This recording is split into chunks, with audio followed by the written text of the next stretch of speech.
नमस्कार, आप देख रहे हैं सवाल 10 बजे। मैं हूं आपके साथ आशीष सिन्हा। पाकिस्तान फिर अपने ही बनाए जाल में फंस गया है। जिस कट्टरपंथ को उसने सालों तक राजनीतिक ताकत और हथियार बनाकर इस्तेमाल किया, आज वही उसके लिए सबसे बड़ा खतरा बन चुका है। जिस तहरीके लब्बैक यानी टीएलपी को आज आतंकवादी संगठन बताकर बैन किया गया, उसे कल तक यही हुकूमत और यही सेना पाल और पोस रही थी। आज जब वही कट्टरपंथ पाकिस्तान की सड़कों पर आग उगलने लगा, पुलिस पर हमला करने लगा, तब सरकार को याद आया कि राष्ट्रीय सुरक्षा के लिए खतरा है। यह कैसा दोहरा चरित्र है? एक तरफ आतंक को रणनीतिक संपत्ति बताना, दूसरी तरफ उसी के खिलाफ दिखावटी कार्रवाई करना। सच तो यह है कि पाकिस्तान का पूरा सिस्टम कट्टरपंथ पर टिका है। उसकी सियासत, उसकी सेना और उसका समाज सब इस जहर से संक्रमित हैं। शरीफ सरकार का यह फैसला बेशर्मी से किया गया इमेज क्लीन अप है, ताकि दुनिया को दिखाया जा सके कि पाकिस्तान अब आतंक के खिलाफ सख्त है। लेकिन असल में यह वही पाकिस्तान है जो आज भी अपने आतंकियों को मजहबी योद्धा कहता है। आज बहस में बड़ा सवाल यही है, क्या पाकिस्तान में कट्टरपंथ पर बैन लगाना सचमुच मुमकिन है? क्या शरीफ सरकार अपने ही पाले गए उग्रवाद और आतंकवाद को खत्म कर पाएगी, या फिर वही पुराना पाकिस्तान है जहां आतंक को पनपने दिया जाता है और जब वो सिर उठाता है तो बैन लगाकर लीपापोती की जाती है? इसी पर अपने खास मेहमानों के साथ चर्चा करेंगे। लेकिन शहबाज कैबिनेट का क्या फैसला रहा है वो आपको बता देते हैं। अब समझिए, शहबाज शरीफ की अध्यक्षता में एक कैबिनेट की बैठक कल देर शाम होती है। इस कैबिनेट की बैठक में राष्ट्रीय सुरक्षा की वजह से यह फैसला लिया जाता है कि तहरीके लब्बैक पाकिस्तान पर प्रतिबंध लगाया जाएगा। टीएलपी पर आतंकवाद विरोधी अधिनियम की धारा 11B के तहत यह पाबंदी लगाई गई है।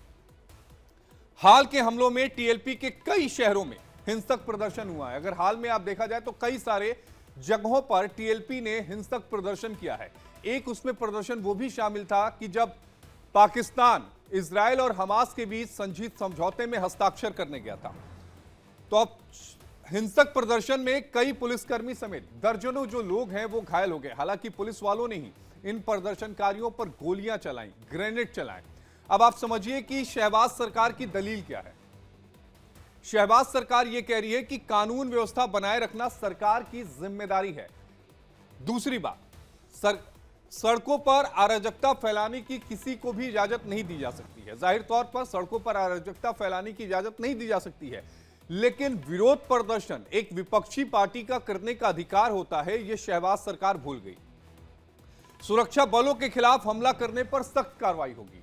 यहां पर भी शहबाज सरकार घिरती हुई नजर आ रही है, क्योंकि सुरक्षा बल अगर प्रदर्शनकारियों पर हमले करेंगे, उन्हें गोलियों से मारेंगे, उसके बाद हेलीकॉप्टर से उन्हें शूट आउट किया जाएगा, तो प्रदर्शनकारी क्या करेंगे? इस सवाल का जवाब नहीं है। जनता और राज्य की सुरक्षा के हित में यह फैसला जो है वो शहबाज सरकार ने लिया है। साफ तौर पर यह कहना है कि वो जनता के हित में यह फैसला लिया है। अब समझिए कि तहरीके लब्बैक पाकिस्तान, जिसे टीएलपी कहा जाता है, वो आखिर है क्या? टीएलपी एक कट्टरपंथी इस्लामिक राजनीतिक संगठन पाकिस्तान में है। पिछली बार जो पाकिस्तान में लोकसभा के चुनाव हुए थे, उसमें 5वीं बड़ी पार्टी के रूप में टीएलपी जो है वो उभर कर आई थी। अब इसके काम कैसे करता है वो समझिए। 2015 में खादिम हुसैन रिजवी ने इसकी स्थापना की थी।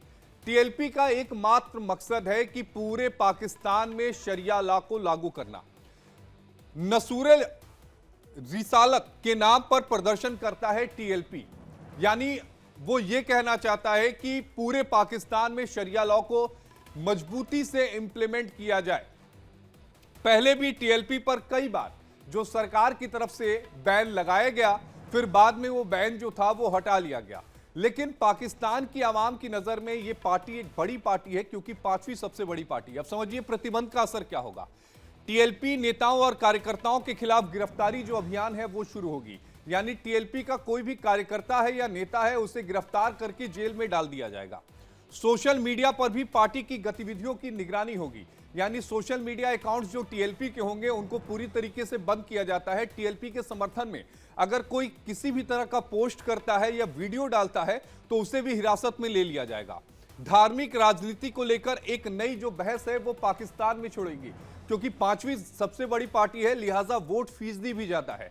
ज्यादातर लोग ये मानते हैं कि तहरीके जो लब्बैक है उसे एक अल्टरनेट के रूप में पाकिस्तान की सियासत में हिस्सा मिले, और पाकिस्तान की सियासत में एक बड़ा मोड़ जो है उसे देखा जा सकता है। अब समझिए कि पाकिस्तान की सियासत में एक नया जो मोड़ है वो सामने आ रहा है।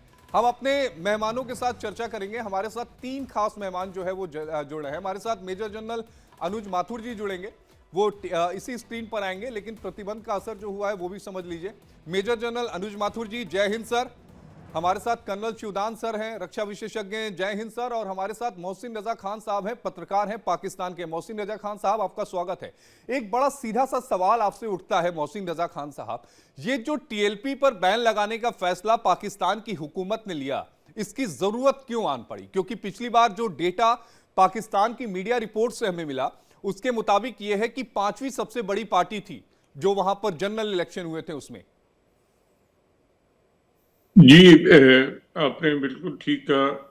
ये एक बड़ी तहरीक थी और ये पाकिस्तान में काफ़ी मकबूलियत हासिल करी थी, लेकिन इनका एक अफसोसनाक पहलू ये था कि ये हमेशा अपने एहतजाजों में और अपने मार्चेस में तशद्दुद करते थे और इन्होंने बेशुमार लोगों को कत्ल भी किया और ज़ख्मी तो ज़्यादातर लोग हुए। इनका जो मेथड था, इनका बातचीत के ज़रिए बात को मनवाने का या मुज़ाकरात के ज़रिए नहीं था, बल्कि ये आकर धरना दे देते थे और फिर तशद्दुद से अपनी कार्रवाइयाँ करते थे।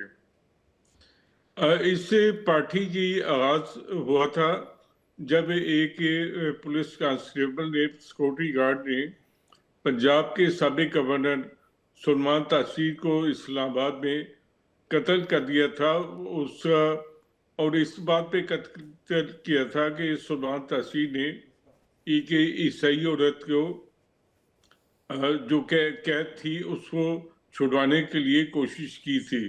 तो इस बात पे ये तहरीक शुरू हुई उससे, और बाद में ये एक बहुत बड़ी तहरीक बन गई और इसमें इसकी इस्लामाबाद में कई कार्रवाइयाँ हुई, जिसके नतीजे में पाकिस्तान में काफ़ी सियासी बुरहान भी पैदा हुए।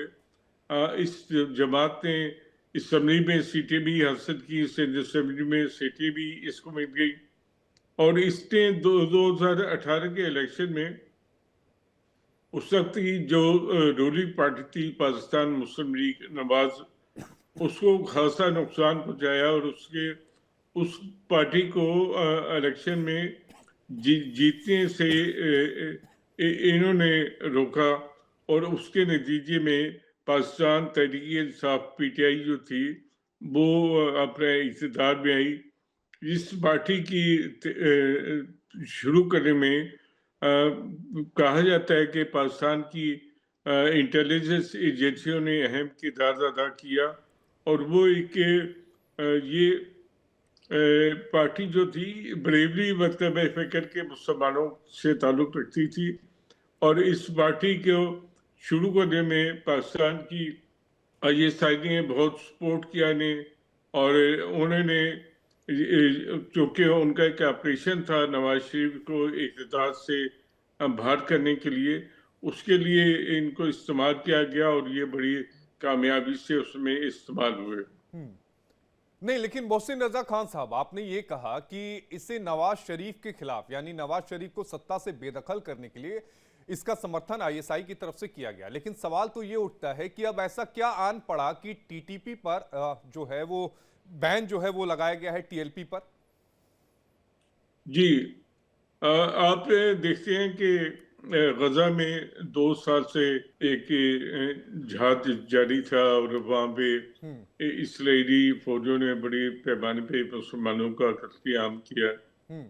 इस 2 साल के दौरान टीएलपी ने कभी कोई जुलूस जलसा गजा के मुसलमानों के लिए नहीं किया, बल्कि इनका दावा था कि इन्होंने वहाँ पे रिलीफ कैंप किया है, जो कि खुराक पहुंचाने का और अद्वियात पहुंचाने का काम करते हैं। लेकिन अचानक जब गजा में सीज फायर हुआ और हमने देखा कि गजा के मुसलमानों ने भी उसे सेलिब्रेट किया, तो उसको टीएलपी ने एक्सेप्ट करने से इनकार कर दिया और उन्होंने कहा कि हमें इसके खिलाफ इस्लामाबाद जाकर अमेरिकी सफारतखाने के सामने एहतजाज करेंगे। उसके पर इन्हें कहा गया कि आप पहले मुज़ाकरात कर लें और बातचीत से इस मसले का हल को निकालते हैं। लेकिन उन्होंने बगैर बातचीत के लाहौर में बहुत तोड़ फोड़ की, एहतजाज किया और इनके तशद्दुद के नतीजे में कई पुलिस वाले भी मारे गए। उसके बाद जब ये इन्होंने इस्लामाबाद आने का लिए मार्च शुरू किया, तो इन्हें रास्ते में रोक लिया गया और मुरीद में, जो कि लश्कर तैयबा का हेडक्वार्टर था, आपको मैं याद करा दूं कि उस मुरीद में जहाँ सईद का हेडक्वार्टर था, वहां पे इनके मार्च को रोक लिया गया और इनको फिर एक बड़ा पुलिस ऑपरेशन करके इनको डिसबस कर दिया गया। उसमें कहा जाता है कि कई अफराद जो थे वो हलाक हुए और एक पुलिस एहलकार भी उसमें शहीद हुआ। तो इससे लेकिन मोहसिन रजा खान साहब, उसमें 200 से ज्यादा प्रदर्शनकारी भी तो मारे गए थे, उन पर गोलियां चलाई गई थी, इस बात से भी तो इनकार नहीं किया जा सकता। आप ही की मीडिया की रिपोर्ट थी है। उसमें कुछ लोग मारे गए हैं, लेकिन उसकी अभी तक कोई डिटेल ना तो हुकूमत ने प्रोवाइड किया है, ना टीएलपी ने उसके हवाले से कोई प्रेस रिलीज दी है या प्रेस ब्रीफिंग दी है कि उनके कितने लोग मारे गए। लोगों के मारे जाने की इतलात है और हुकूमत ने सिर्फ 3 लोगों के मारे जाने को एक्सेप्ट किया है। चूंकि कोई बाखबर कोई ऐसा सोर्स नहीं है जो कि वहां पे मौजूद हो, विटनेस अकाउंट हो, इसलिए 200 भी और कई 260, कई 280, तो इस किस्म के फिगर आ रहे हैं। लेकिन चूंकि दोनों तरफ से मरने वालों के बारे में खामोशी है, इसलिए कुछ बात की नहीं जा सकती कि कितने लोग मारे गए थे। नहीं, लेकिन एक सवाल मैं उसके बाद अनुज माथुर जी के पास जाऊंगा। मुझे समझ में नहीं आया कि विरोध प्रदर्शन हो रहा था, टीएलपी के जो लोग हैं वो अमेरिकी दूतावास को घेरना चाहते थे। अब सवाल ये उठता है कि आतंकवाद निरोधी कानून क्यों लगाया गया, ये बात मुझे समझ में नहीं आई। इससे टीएलपी पे इमरान खान के दौर में भी पाबंदी लगी थी, लेकिन वो पाबंदी चंद रोज के लिए थी और फिर हुकूमत ने जो था अपना नोटिफिकेशन वापस ले लिया था, क्योंकि उसके लिए जब पाबंदी लगती है तो पाबंदी के लिए हुकूमत जो है रेफरेंस सुप्रीम कोर्ट में देखी जाती है। और अगर सुप्रीम कोर्ट में ये बात साबित हो जाए कि ये जमात ऐसी सरगर्मियों में मुलव्वस है जिसके नतीजे में उनकी सलामती को खतरा हो, तो तब उस पाबंदी का फैसला जो है, हतमी फैसला सुप्रीम कोर्ट की मर्जी से होता है।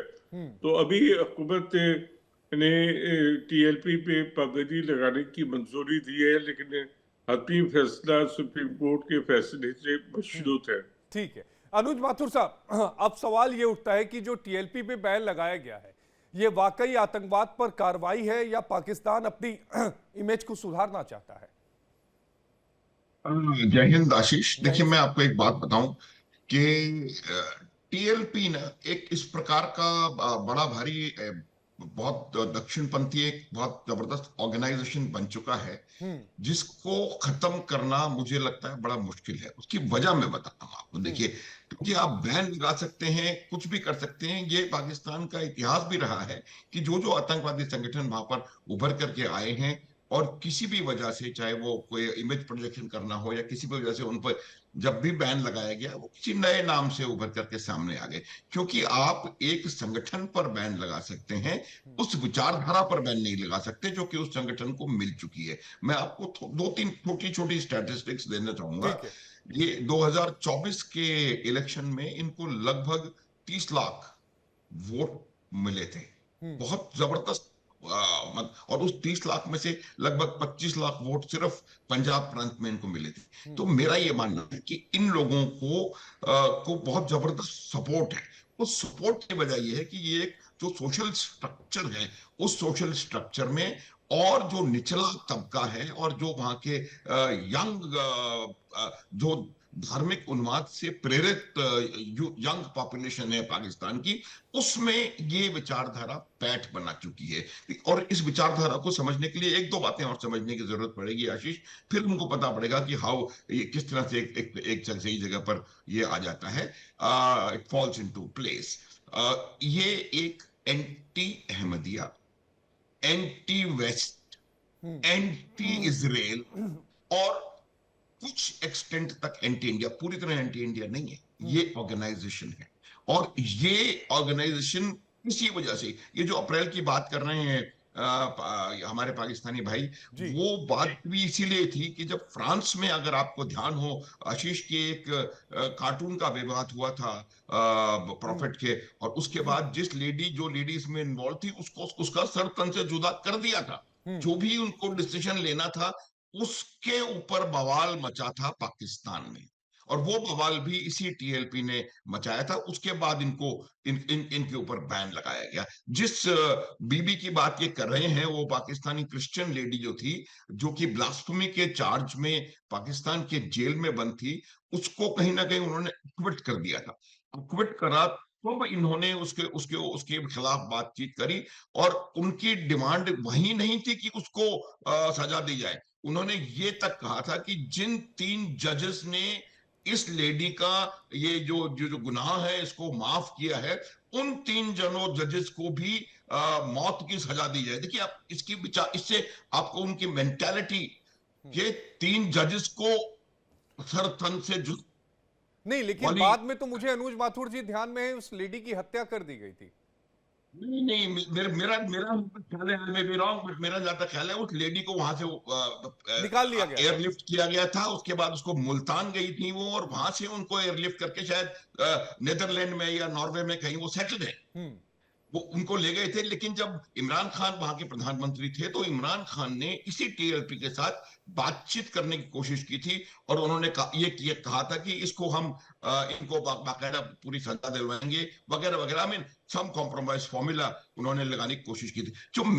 जिस चीज को मैं हाईलाइट करना चाह रहा हूं कि उनकी जो जो जो विचारधारा है वो बहुत एक्सट्रीमिस्ट, बहुत ज्यादा अतिवादी विचारधारा है, पहली बात। दूसरी बात, वो विचारधारा एक बहुत बड़े पॉपुलेशन में घर कर गई है। तीसरी बात यह है कि जब भी उनको लगता है कि अहमदियास को कहीं आगे आने का मौका मिल रहा है, या किन्हीं कुछ और they are anti minority also, ये बहुत ज्यादा मुझे लगता है खतरनाक उनकी विचारधारा है। और ये जो सोशल स्ट्रक्चर के अंदर, सोसाइटल स्ट्रक्चर के अंदर जिस प्रकार से ये बैठ कर गई है, तो इसको पूरी तरह से बैन कर पाना है, पूरी तरह से इसकी गतिविधियों को रोक पाना Ashish is going to be very very difficult. नहीं हो पाएगा। और मैं यही बता रहा हूं कि किसी नए नाम से ये उभर करके सामने आ सकता है। नतीजा इसका निकालने की आवश्यकता है। ये असल में होता क्या है कि आप किसी एक ऐसे ऑर्गेनाइजेशन को जो कि इस प्रकार की विचारधारा रखता है, किसी दूसरी सरकार के खिलाफ, जैसा कि उन्होंने कहा, बिल्कुल सही उन्होंने कहा है कि इसको पाकिस्तान की सेना ने पीएमएलएन के खिलाफ इस्तेमाल करने के लिए तैयार किया दोबारा। और जब आपका ऐसा हो जाता है कि एक इंटरेस्ट के लिए आपको ये पार्टी पाल रही है, एक दूसरे इंटरेस्ट के लिए आपको आर्मी आपको प्रमोट कर रही है, तो इस प्रकार के संगठनों को बहुत ताकत मिलती है, और वही ताकत आज नजर आ रही है। और उन्होंने इसी वजह से एंटी इजराइल जो प्रदर्शन कर रहे हैं, वो ये वजह है। ठीक है कर्नल शिवदान सर, एक सवाल ये भी उठता है कि क्या पाकिस्तान अपने ही कट्टरपंथ के जो जाल है उसमें पूरी तरीके से फंसता हुआ नजर आ रहा है, या फंस चुका है? देखिए, पाकिस्तान पूरी तरह से अपने कट्टरपंथ के जाल में पूरी तरह से फंस चुका है। इसका सबसे बड़ा उदाहरण है कि आज पाकिस्तान के पास सबसे अच्छी जमीन, प्राकृतिक संसाधन होते हुए भी, और दुनिया भर की विदेशी फंडिंग इसको हो रही है, उसके बाद भी पाकिस्तान आज इतना गरीब क्यों है? उसका कारण केवल एक है कि वहां की सेना ने जब वहां की सियासत पर कब्जा किया है तो उसके लिए उन्होंने धार्मिक कट्टरपंथ को अपना हथियार बना करके पाकिस्तान की जनता पर अपना अधिकार जमाना चाहा। और वो उसी तरह से सेना, पाकिस्तान में प्रजातंत्र है ही नहीं। पाकिस्तान में पर्दे के पीछे से, कभी सेना पर्दे के पीछे से शासन करती है, कभी आगे आकर के। पाकिस्तान में आजादी के बाद से अब तक 7 बार मार्शल लॉ लग चुका है। और उसके बाद आतंकवाद को इन्होंने एक फैक्ट्री की तरह इस्तेमाल करना शुरू किया। जब रूसी सेना अफगानिस्तान में आई थी तो वहां के फौजी जो डिक्टेटर थे, उन्होंने जितने भी मदरसे थे पाकिस्तान के, उनमें सब में आतंकवादी तैयार करने शुरू किए। तो वहां एक कल्चर पैदा हो गई है, कल्चर बन गई है आतंकवादी संगठन तैयार करना। हर आदमी, वहां का ज्यादातर जो वहां के लोग हैं, अपने को आतंकवादी संगठनों से एसोसिएट करके अपने को काफी अच्छा महसूस करते हैं।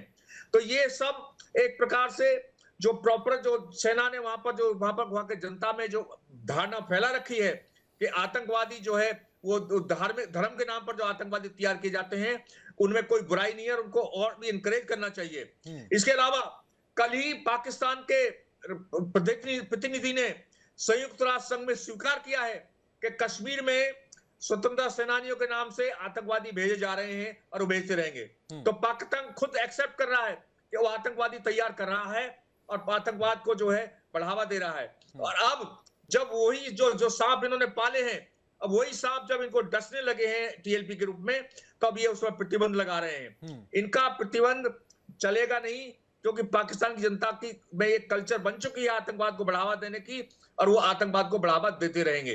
क्योंकि इन्होंने धार्मिक कट्टरपंथ को इतना बढ़ावा दे दिया है कि आप बताइए, लश्कर तौबा के जो चीफ हैं, उन्होंने बोला है कि उनकी सिस्टर जो है ऑनलाइन आतंकवादी तैयार करेगी। ये क्या कोई प्रोफेशनल एजुकेशन है, या ये कोई एजुकेशन है जिसके लिए मसूद अजहर की बहन है जो ये ऑनलाइन ट्रेनिंग देगी सर। तो ये जो इस तरह की कल्चर वहां पैदा हो गई है कि ऑनलाइन आतंकवादी ट्रेनिंग दी जा रही है, तो उस देश का आप समझ सकते हो क्या हाल होगा।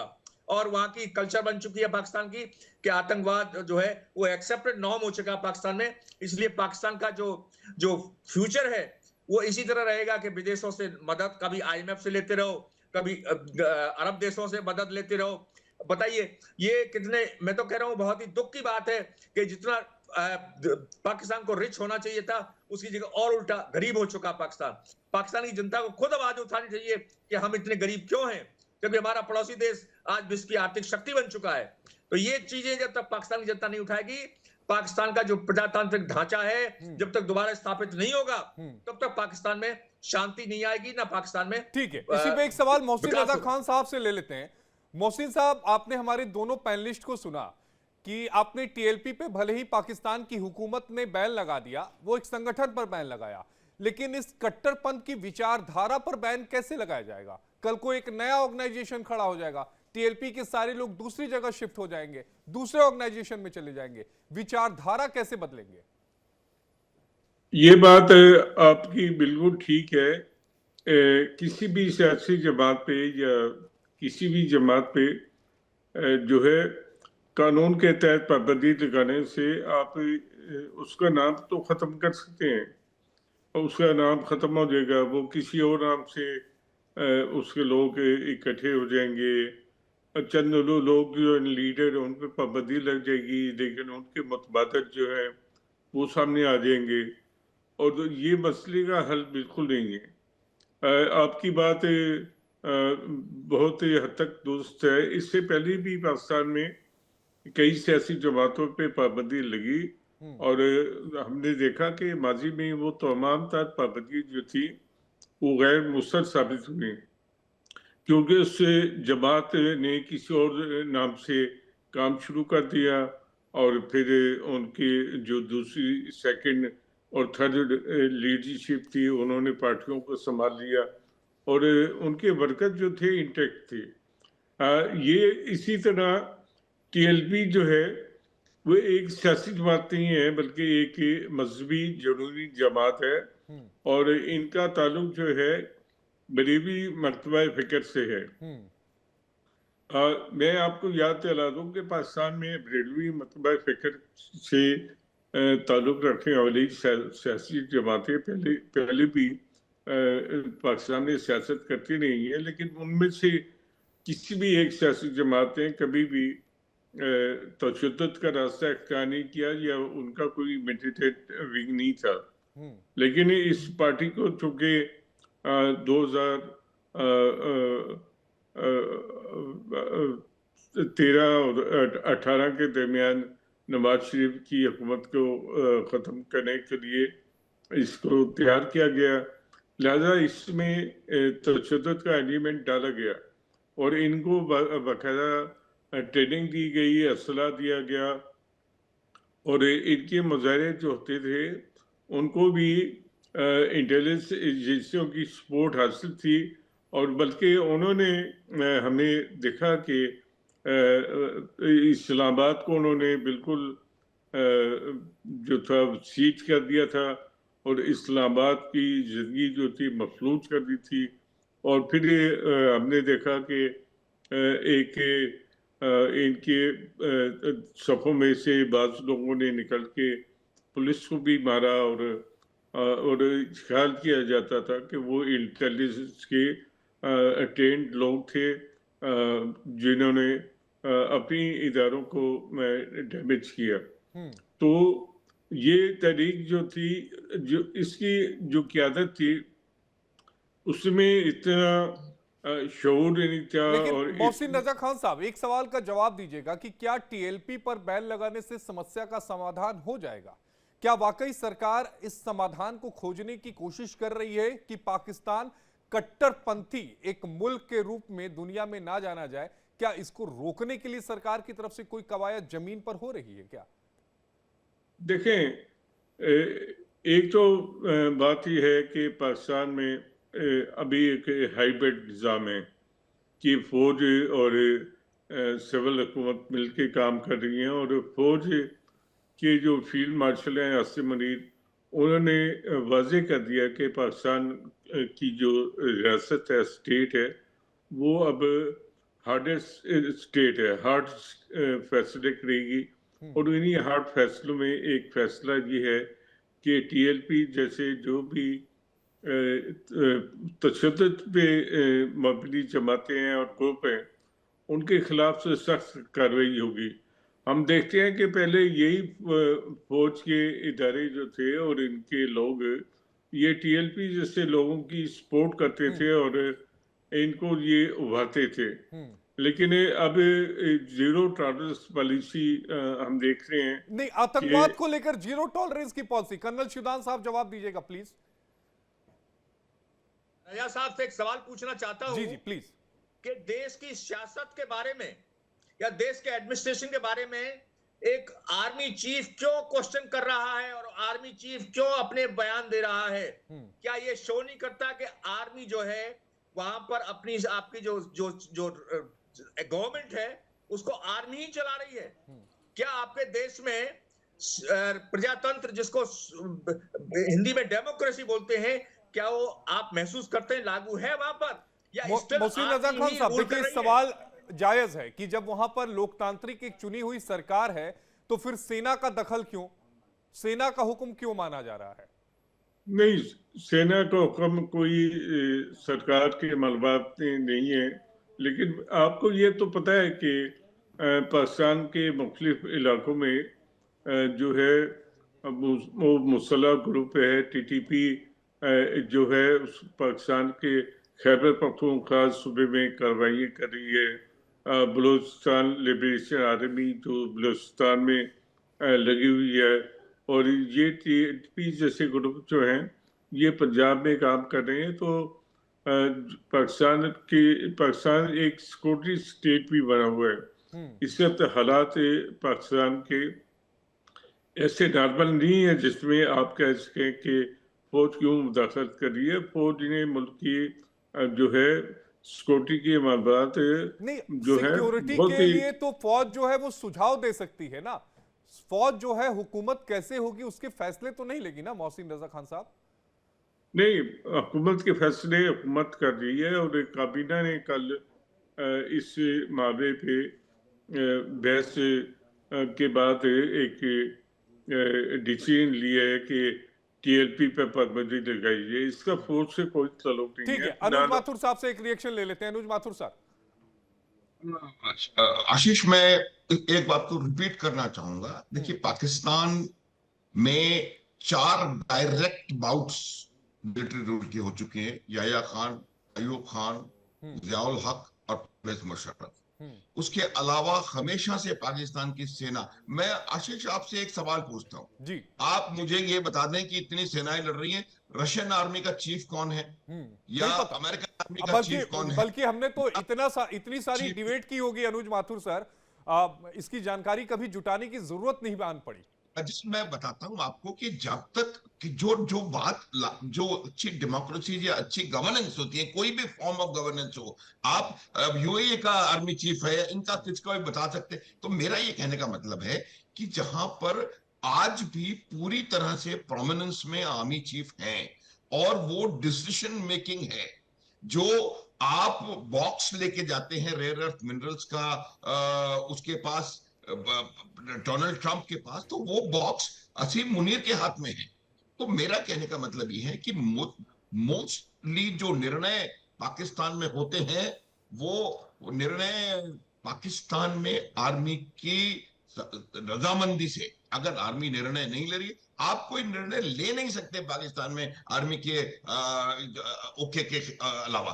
तो मेरा ये कहने का मतलब है कि पाकिस्तान की आर्मी का इतना दखल है पूरे अपने जो गवर्नेंस के अलावा, कॉमर्स में, उसके अलावा ब्यूरोक्रेसी में, डिप्लोमेसी में, हर चीज में पाकिस्तान की आर्मी का दखल है। आप कोई भी इनका डेलीगेशन कहीं भी जाता है, मैंने कई डेलीगेशंस में बातचीत में इनके साथ रहा हूं, उनके मिलिट्री पर्सनल इन यूनिफॉर्म हमेशा उसका हिस्सा होते हैं।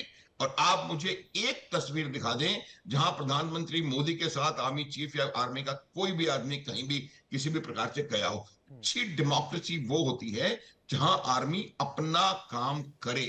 आर्मी का डेमोक्रेसी में एक बहुत इंपॉर्टेंट रोल होता है, और वो इंपॉर्टेंट रोल तमाम आर्मियां जो हैं वो डेमोक्रेसी में अपना रोल अदा करती हैं। पाकिस्तान की आर्मी डेमोक्रेसी में रोल किस प्रकार का अदा कर रही है, ये बात कड़वी है लेकिन बिल्कुल सच है। वो रोल इस प्रकार अदा कर रही है कि जो सिविलियन गवर्नमेंट है वो सब सर्वेंट है, जिसमें मुझे कोई संदेह नजर नहीं आ रहा। और ये बात आपको समझनी पड़ेगी कि आर्म्ड फोर्सेस की ट्रेनिंग और उनके जो माइंड सेट होता है आशीष, वो ये होता है कि समस्या को बल प्रयोग से, बंदूक गोला बारूद के बल पर, एयरफोर्स नेवी के बल पर आप समस्या का समाधान निकाल सकते हैं, जो कि बिल्कुल गलत है। लेकिन ये उनका माइंडसेट है, उनको तैयार किया गया, ट्रेन किया गया। तो अब जब वो माइंडसेट पॉलिटिकल लीडरशिप में आ जाता है तो उनको भी ये लगता है। पाकिस्तान की समस्याएं क्या है? अधिकतर समस्याएं यही हैं कि उन्होंने अपना हर छोटी से छोटी चीज को बल प्रयोग से, ताकत के बल पे, गोला बारूद से उसका समाधान ढूंढने की कोशिश करी है। टीटीपी के ऊपर आप अपने खुद के देश में F-16 फाइटर जेट्स का इस्तेमाल कर रहे हैं, हेलीकॉप्टर गनशिप्स का इस्तेमाल कर रहे हैं आप। तो ये मेरा मानना है कि जब आपको आपका ये जो military way of working, military way of governance अलग नहीं होगा, बहुत मुश्किल है। ये बात समझने की आवश्यकता है। और मुझे कोई अंतर नहीं पड़ रहा है, मैं इसलिए इस बात को बार बार कहता हूं कि वहां की आवाम को इस बात को समझने की आवश्यकता है कि इस प्रकार के मिलिट्री इंटरवेंशन और इस प्रकार के मिलिट्री कंट्रोल से पाकिस्तान को नुकसान हो रहा है, फायदा नहीं हो रहा है। फायदा तो ये नहीं, बात हाँ, उनको बिल्कुल। समझने की कोशिश। लेकिन मोहसिन नजा खान साहब, क्या आप भी अनुज माथुर साहब की बात से सहमत हैं? हालांकि मैं तो सहमत हूं कि पाकिस्तान में जो मिलिट्री या फोर्सेस की तरफ से जिस तरह से फैसले लिए जा रहे हैं या दखल है, उससे नुकसान हो रहा है पाकिस्तान को। माथुर जी जो है वो इंडिया के हिसाब से देख रहे हैं, और डेमोक्रेसी में जैसे इन्होंने बात की है, होना यही चाहिए। मैं इनकी बात से खिलाफ नहीं करता, लेकिन पाकिस्तान के हालात आपके सामने हैं, और पाकिस्तान के हालात के पेश नज़र यहाँ की कुछ ये ग्राउंड रियलिटीज हैं जिन्हें समझने की जरूरत है।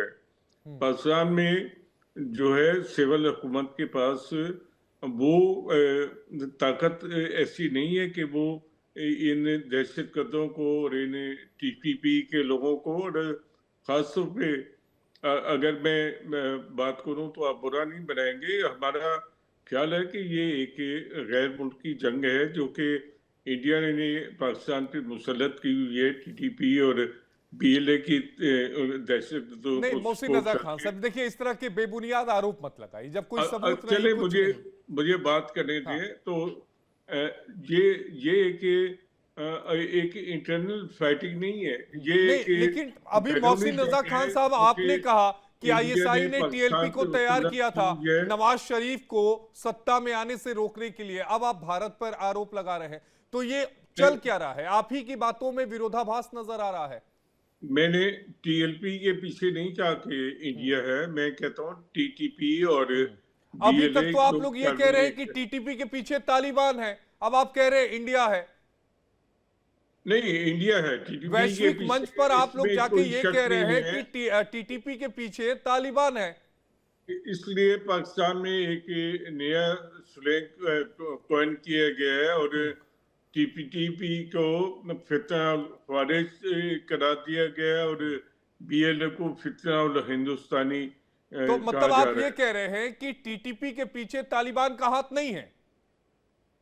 नहीं, टीटीपी के पीछे इंडिया का हाथ है और अब वो तालिबान इस का हाथ नहीं रह गया। अरे अभी 2 दिन पहले की डिबेट में आप टीटीपी के पीछे तालिबान का हाथ बता रहे थे, अब 2 दिन के बाद फिर सुर बदल गए। ये तो नहीं, मतलब भटकाने वाली बात है ना, आवाम को क्यों भटका रहे हैं आप लोग? टीटीपी जो है ये तालिबान का हिस्सा है, लेकिन इसको इस्तेमाल इंडिया कर रहा है और हमने देखा है कि इंडिया जो है मैं इस पे बिल्कुल कन्विंस हूँ कि टीटीपी जो है इंडिया के इशारे पे पाकिस्तान में जो अच्छा, ये है। इंडिया का खौफ कब तक दिखाते रहेंगे आवाम को, कब तक गुमराह करेंगे आवाम की? भी तो सोचिए ना कि इस तरह से जो पाकिस्तान में हमले हो रहे हैं, चाहे बीएलए के हो चाहे टीटीपी के हो, या जिस तरह की कंडीशन पहुंच चुकी है, उसके पीछे एकमात्र सेना और आईएसआई दोषी है। इस बात को समझिए ना, नहीं तो मुल्क बर्बाद हो जाएगा आपका। आप इस बात को तस्लीम करें कि इंडिया जो है वो बीएलए को भी इस्तेमाल कर रहा है, इंडिया जो है टीटीपी को इस्तेमाल कर रहा है। खैर ये अलग बहस है। पाकिस्तान आर्मी को तो इस्तेमाल नहीं कर रहा है ना, अब ये मत कह दीजिएगा। नहीं, वो पाकिस्तान आर्मी तो खुद इंडिया को सबक सिखाने के लिए काफी है। अरे देखिए, मैं यही कह रहा हूं कि मोहसिन रजा खान साहब, इस भ्रम से निकलने की जरूरत है।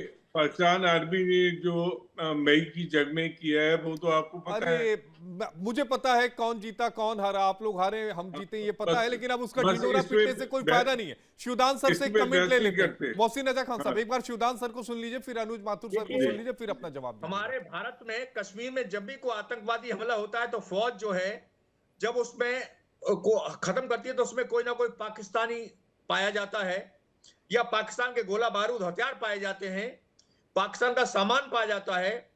क्या आपके टीटीपी के पास कभी भी कोई पाकिस्तान भारतीय मिला आपको? क्या कोई भारत का बना हुआ सामान या कोई गोला बारूद आपको अब तक मिला, या कोई और समर्थन आपने अभी तक खोज के निकाला? आपकी जो इंटेलिजेंस एजेंसीज हैं उन्होंने कोई ऐसा चैनल खोजा जिससे कि भारत से सप्लाई इनको जा रही हो? तो यदि इन चीजों का आपको यदि आप इनको सिद्ध कर देते हैं, क्योंकि हम तो हबी जब मोहसिन रजा खान साहब, इस सवाल का जवाब दीजिए, फिर मैं अनुज माथुर जी के पास जाऊंगा। सवाल वाजिब है, आप बताइए, जवाब हम भी सुनना चाहते हैं। वो मैं एक शेर सुनाता हूँ ना, खजत पे कोई छीट ना दामन पे कोई, तुम कत्ल करो हो के करामात करो। ये इंडिया जो है एक बहुत ही एडवांस मुल्क है और ये कोई ऐसी आपको इस किस्म की कोई कार्रवाई में उनको ना वो हथियार देने की जरूरत है, ना उन्हें कुछ लोग देने की जरूरत है। उसके लिए अफगानिस्तान में असला भी काफी है और लोग भी काफी हैं, सिर्फ उसके लिए आपको पैसा देने की नहीं, फंड जरूरत भी है। कैसे आता है? फंड कहीं आप बता दीजिए, चलिए आप फंड का बताइए, फंड कैसे आया? तो फंड तो आप जब अफगानिस्तान में जो कुछ कर रहे हैं वो सबके सामने किस तरह आप विले की फंडिंग कर रहे हैं, किस तरह आप टीटीपी की फंडिंग कर रहे हैं, ये बात किसी से छुपी तो नहीं है। अगर आप इस बात को तस्लीम ना करें तो ये तो आपका अनुज एक माथुर पूरी साहब, फर्ज है इसका आप ही जवाब कि दे दीजिए। आप ना खाता ना बही, जो मोहसिन रजा खान साहब कहे वही सही क्या? आशीष, देखिए मैं आपको एक दो बातें बताता हूँ, उससे आपका थोड़ा सा दर्शकों को भी जी क्लैरिफिकेशन होगा। प्लीज। देखिए, जब आपकी नेशनल पॉलिसी सिर्फ एंटी इंडिया रेटोरिक पर बनी हो तो आपको इंडिया में इस प्रकार की हरकतें करने की कोशिश करनी पड़ती है। भारत का जो सोच विचार हमेशा से रहा है, वो सोच विचार तरक्की का रहा है, प्रगति का रहा है, आगे बढ़ने का रहा है, आत्मनिर्भरता का रहा है। और यही वजह है, अगर हमारा काम सिर्फ पाकिस्तान होता और हम सिर्फ पाकिस्तान परस्त होते तो हम पाकिस्तान में इस तरह की हरकतें करने की कोशिश करते। हमें इस तरह की हरकत करके पाकिस्तान में हरकत करने की जरूरत ही नहीं है। क्या जरूरत, पहली बात। दूसरी बात मैं आपको ये बताता हूं, देखिए, इन जितने भी संगठन हैं जो आज पाकिस्तान के खुद के लिए सिरदर्द बने हुए हैं, उनका इतिहास आप जानिए। मैं आपको इनको, अपने पाकिस्तानी मित्र को यही बताने की कोशिश कर रहा हूं कि अगर आप इस समस्या को भी भारत के ऊपर डाल के और इससे निकल जाएंगे तो इसका समाधान भी आपको नहीं मिलेगा और ये भी एक बड़ा नासूर बन जाएगा बाद में आके जाकर के। यही पाकिस्तान को परेशानी रही है कि हर किसी चीज को कहने की इसमें भारत का हाथ है। तो उससे क्या होता है कि आपको अपनी आवाम को कहने के लिए कोई मुद्दा मिल जाता है और उस समस्या का समाधान नहीं हो पाता है। भारत को पाकिस्तान में कोई गड़बड़ी करने की आवश्यकता नहीं है। कोई पाकिस्तान से खतरा भारत को नहीं है और इस वजह से भारत को अपना टाइम, मनी एंड एफर्ट, समय, अर्थ और अपना काम पाकिस्तान में छोटी मोटी पिचकारियां छोड़ करके उसको करने नहीं, के उससे लिए हमें क्या, हम तो कोई दुनिया की सर जरूरत नहीं। तीसरी बड़ी इकोनॉमी बनने जा रहे हैं, चौथी वही- बड़ी इकोनॉमी है। हाँ, नहीं, हमारा मकसद विकास है। आशीष, वही मैं कह रहा हूं कि आज भारत चंद्रमा के साउथ पोल पर बैठा है। आज भारत स्पेस वॉरफेयर में महारत हासिल कर रहा है। आज भारत आत्मनिर्भरता में है। आज भारत की मिसाइल्स दुनिया खरीद रही है। ये क्यों? ये तमाम चीजें, मैं सिर्फ यही कहना चाहता हूं कि आपका प्रोग्रेस क्यों नहीं हो पाया। वो इसलिए नहीं हो पाया कि आपने इस प्रकार के संगठन पाकिस्तान में खड़े किए जिनका उद्देश्य सिर्फ यही था कि भारत में गड़बड़ी फैलाओ। आप जब तक ये बात आपके विचारधारा में बैठी रहेगी कि हमें भारत को कमजोर करना है, भारत को निकालना है, तो आप आगे कैसे बढ़ेंगे? और हम आगे क्यों बढ़े, इसके बारे में आपको एनालाइज करने की जरूरत है। हम और आप साथ साथ थे 1960 तक, बल्कि आप शायद जी डॉलर है, आज आपको उसको छोड़ दें। आप, मेरा कहने का मतलब सिर्फ यही है कि दो चीजें बिल्कुल साफ होनी चाहिए कि भारत का Pakistan is not the only issue और in fact it is not the issue at all. और अगर ये इशू नहीं है तो हमारे को किसी प्रकार का इस तरह का शगुफा वहां करने की जरूरत नहीं है, पहली बात। दूसरी बात, जितने भी संगठन हैं उनका इतिहास आप देख लीजिए। तालिबान किसने बनाया? ओसामा बिन लादेन को, हक्कानी को, अल जवाहिरी को अपना पाकिस्तान का हीरो किसने कहा? वही टीटीपी है। इसको आपने बनाया। किन मदरसों में ट्रेनिंग हुई है तालिबान की? आज जो तालिबान के एक्सटर्नल अफेयर्स मिनिस्टर भारत में आए थे 6 दिन के टूर पे, उन्होंने पाकिस्तान के मदरसों में तालीम हासिल करी है। तो इसको आपको देखने की जरूरत है। हमें क्या अंतर पड़ रहा है कि आपके अंदर टीटीपी का कहां से आया और क्या फर्क पड़ रहा है, क्या नहीं पड़ रहा है? अगर अंतर पड़ रहा हो तो हम भी नहीं तरक्की करके तीसरी दुनिया की सबसे बड़ी सुपर पावर बनने के स्थान पे पहुंचते। आज आपकी एयरफोर्स नंबर 4 पे है। उस दिन बहस मैं करना नहीं चाह रहा था, क्या वजह बताने की। तो मेरा मतलब कहने का यह है कि पाकिस्तान को आज आवश्यकता है इस बात को देखने की, समझने की। ये मेरा टेक है। आपको जो करना है कि आप किसी समस्या का अगर कोई वजह किसी पर डाल सकते हैं तो उसका सही समाधान आप निकाल नहीं पाएंगे, ये बिल्कुल निश्चित है। ठीक है, मोहसिन रजा खान साहब, इसका एक जवाब दे दीजिएगा, फिर मैं शिवदान सर आपके पास आऊंगा।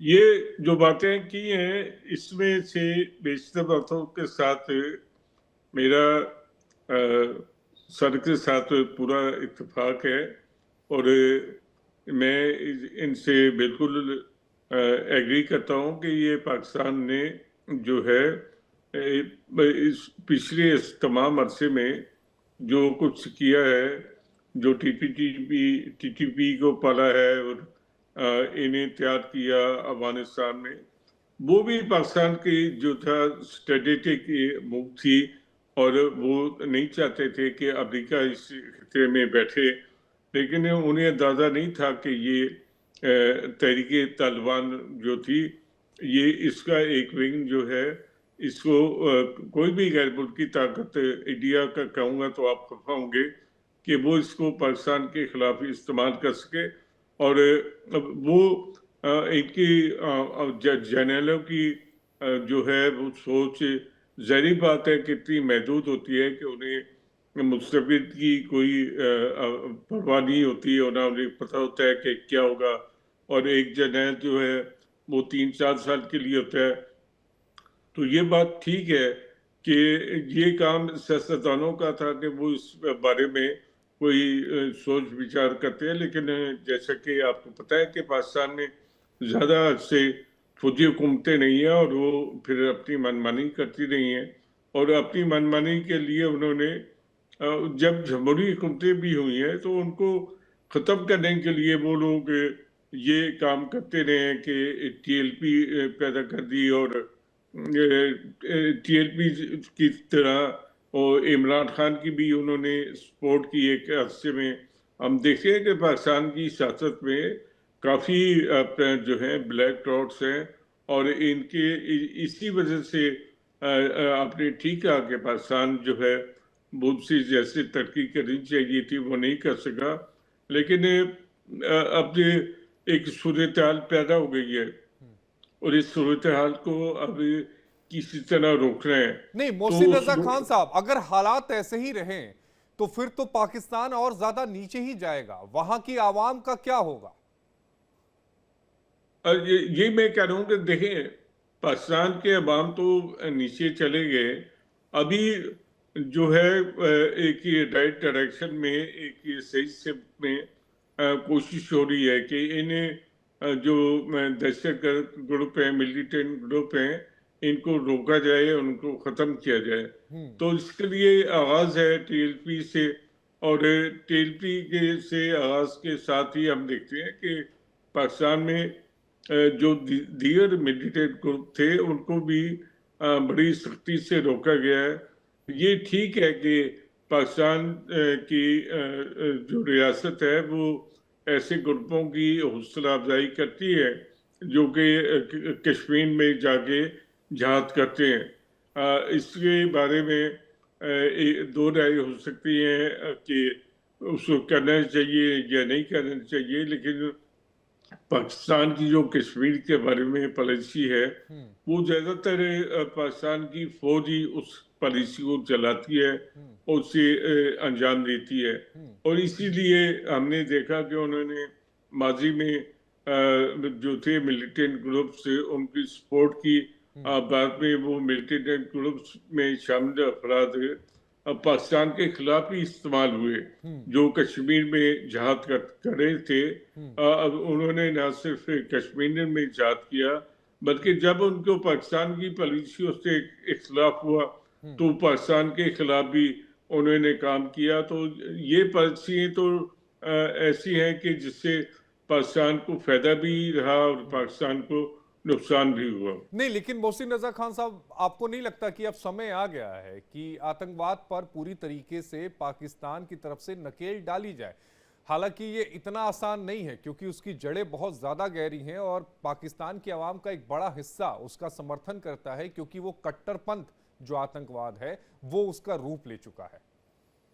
तो ये बात ठीक है कि पाकिस्तान में जो है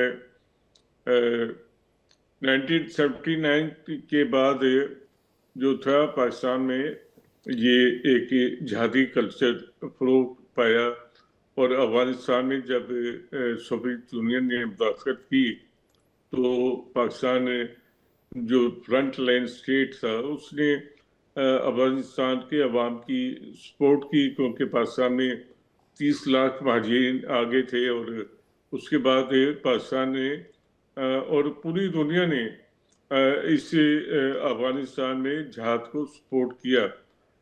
लेकिन उसमें ये हुआ कि जब 1992 में सोवियत यूनियन टूट गया और सोवियत फौजें अफगानिस्तान से निकल गई, तो पूरी दुनिया जो थी वो हाथ झाड़ के इस जहाद से पीछे हो गई और उन्होंने इन जो लोग थे, मिलिटेंट लोग थे, इनको अफगानिस्तान में छोड़ दिया।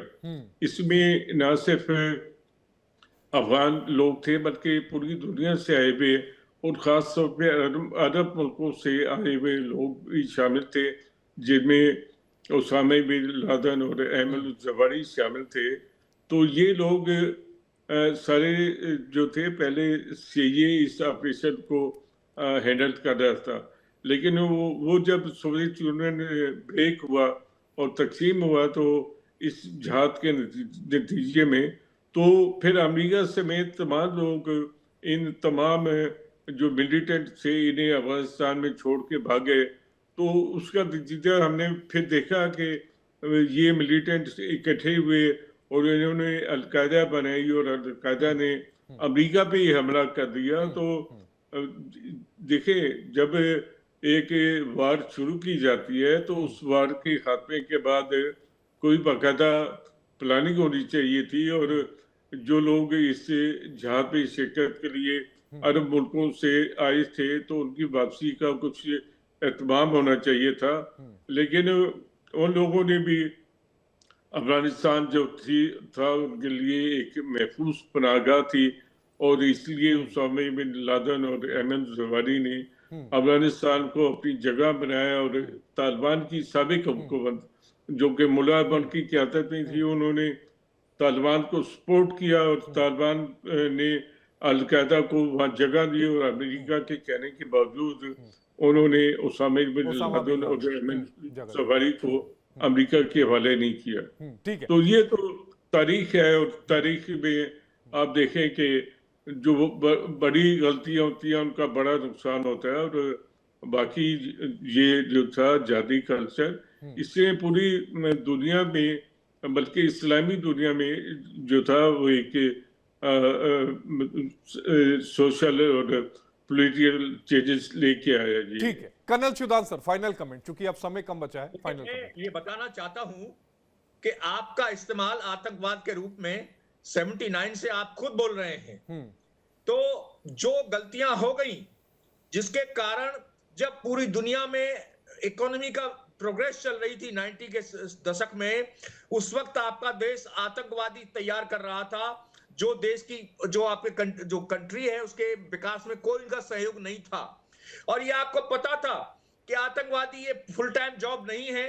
जब वो देश में काम खत्म हो जाएगा तो आपके देश में आकर के ये इस तरह के करेंगे। तो इस तरह की गलतियों को सार्वजनिक रूप से मानना चाहिए पाकिस्तान के पूरे पाकिस्तान बिल्कुल आप सही कह रहे हैं। पूरी पाकिस्तान जनता को ये महसूस कराया जाना चाहिए कि हमसे पास्ट में अनुज माथुर सर 30 सेकंड फिर वाइंड अप करूंगा। 30 सेकंड।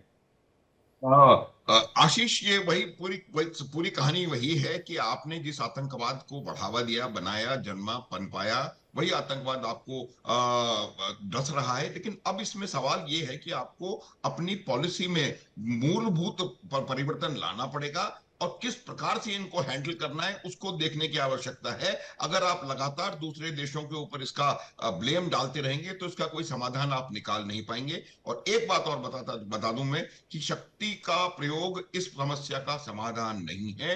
आपको इनके साथ बैठ करके बातचीत करने की आवश्यकता है और इनका फिर आगे जाकर के आपको पता पड़ेगा कि किस प्रकार से टीएलपी जैसे जो ऑर्गेनाइजेशंस हैं इनको कंट्रोल किया जा सकता है।